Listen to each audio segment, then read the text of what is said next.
Jack प्रतिदिन 40वीं मंजिल से एक टीवी फेंकता था ताकि नीचे पुलिस वाला उसे देख सके और उसकी जान बचाई जा सके। जैक पिछले 3 महीने से कमरे में लॉक था। जब टीवी फेंकने से काम नहीं बना तो वह सारी उम्मीद खो दिया। फिर भी रात तक कोई बचाने के लिए नहीं आया। अगले दिन उसे याद आया कि उसके पास एक सेल फोन है। घर कॉल करते ही फोन की बैटरी खत्म हो जाती है। जैक सारा गुस्सा दरवाजे पर निकालता है। दोबारा हिम्मत जुटाकर एक कार्डबोर्ड पर टूथपेस्ट से एक संकट संकेत लिखकर नीचे फेंक दिया, परंतु हवा कम होने के कारण कार्डबोर्ड छत पर गिर गया। इसलिए उसने दूसरा लिखा और हाथ को खिड़की से जितना हो सके बाहर निकलकर फेंका, लेकिन यह भी छत पर ही गिरा। जब वह तीसरा लिखने गया तो टूथपेस्ट खत्म हो गया। फिर उसने अपने हाथ की बंधी पट्टी खोली और लिखने के बाद आखिरी उम्मीद के साथ नीचे फेंक दिया। अंत में कार्डबोर्ड वहां गिरा जहां लोग इसे देख सकते थे। आखिरकार 2 दिन बाद एक महिला ने संकट पत्र पाया। महिला को बिल्डिंग की ओर जाते देख जैक खुश हो गया। जल्द ही महिला को बिल्डिंग मिल गई और सुरक्षा गार्ड से पूछा कि क्या कोई ऊपर रहता है। पुलिस वाले ने जवाब दिया कि 10 साल से इस बिल्डिंग में कोई नहीं रहता है। यह सुनकर महिला वहां से चली गई। जैक अभी भी बचाव की प्रतीक्षा कर रहा था।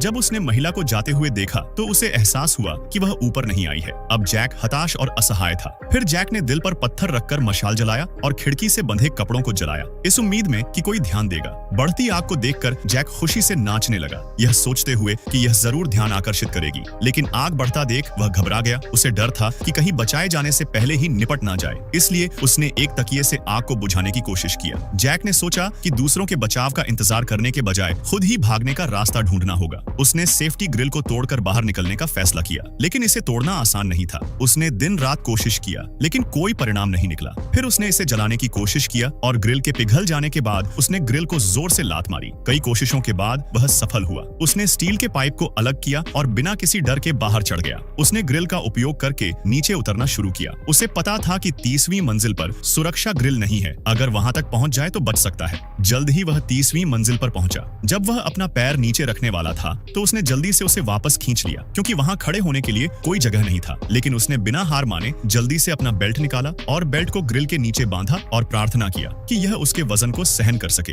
जैसे ही वह रेलिंग को छूने लगा तब वह बेल्ट निकालकर नीचे उतर गया, परंतु खिड़की बंद थी, जिससे वह खिड़की को लात मारकर गिरा दिया और बाहर निकलने लगा। इसकी जगह आप लोग होते तो क्या करते?